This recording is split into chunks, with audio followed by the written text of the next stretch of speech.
our first guest, I'm waiting for them, and they are just so excited.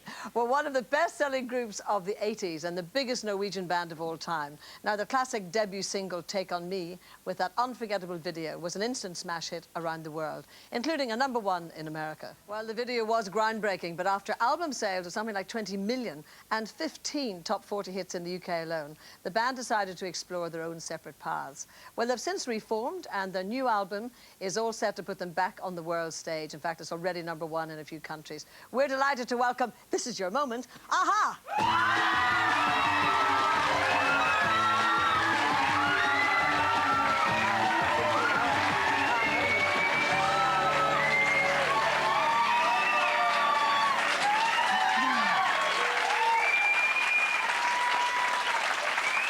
Oh, I tell you, it is wonderful to inherit an audience like this. I wish they could just come every afternoon. It'd be marvellous. I could pretend they're mine.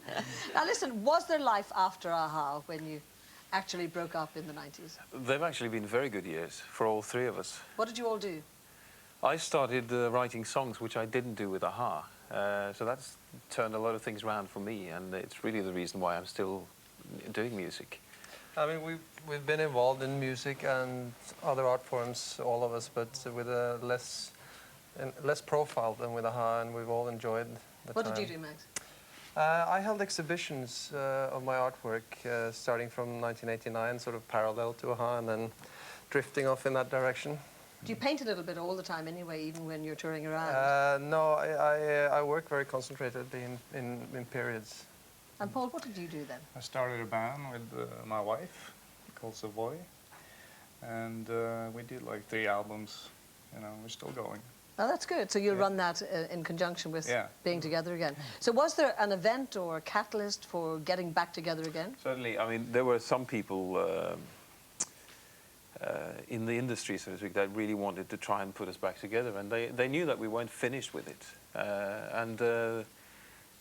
We got invited to perform on the Nobel Peace Prize concert to reunite, so to speak, for a particular event. Oh, was this in Oslo?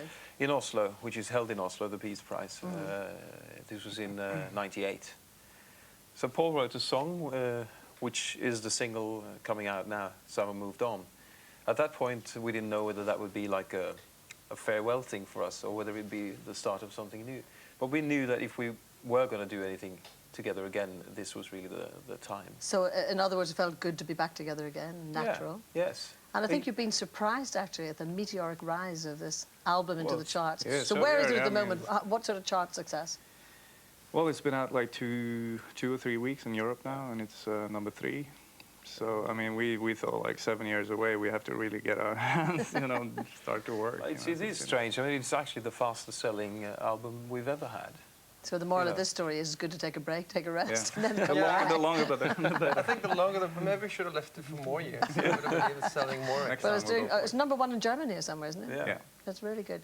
Now, as you wrote the song, actually, Paul, just set it up for me. I mean, what was the idea behind it, or, you know, lyrically? Well, it was kind of like a special occasion, and us not having done much the last 7 years together, I tried to write it about the band and try to kind of say to ourselves that, you know, this is a great opportunity, let's just grab it, and if you're going to play together again, let's do it now.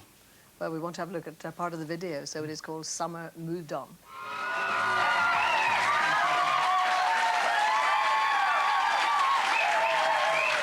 Another good video. Actually, you always seem to put a lot of emphasis on having videos that are just that bit different, you know, a bit gripping. So where was this one shot? This was in the south of Spain, Soto Grande, not far from Marbella. It was freezing. Yeah, we shot the whole night, you know, sort of like and very cold. Do you have an input into maybe how the video should be shot? Yeah, I think more and more we get into that, you know. I think our music kind of lends itself to film, so it's something that we like to.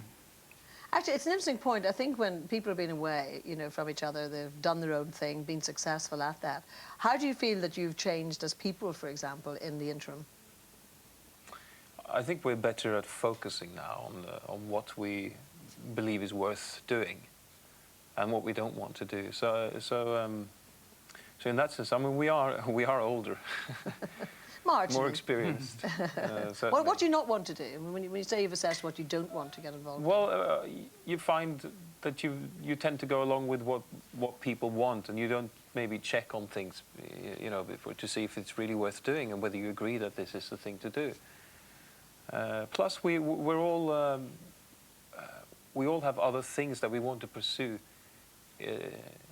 parallel to AHA, which will benefit AHA as well, and that's something we didn't really do in the past. What would you be pursuing? Well, I write a lot of music now, and some of it will work for AHA, and others, some will not be for AHA. That's one of the things. There are other things as well. I mean, life is fascinating to me, and I'm better at enjoying it, I think. And where are you all these living days. now? Are you actually living in Norway? I live in Norway, and Magda lives in Norway too. I live in New York. In New York now. Well, it's lovely to see you in our house. Likewise. Good to be back. They are very excited. So you may have to sign just the odd autograph or two. They've been queuing up since about 6 this morning. But Not again. thank you very much indeed. Will you thank?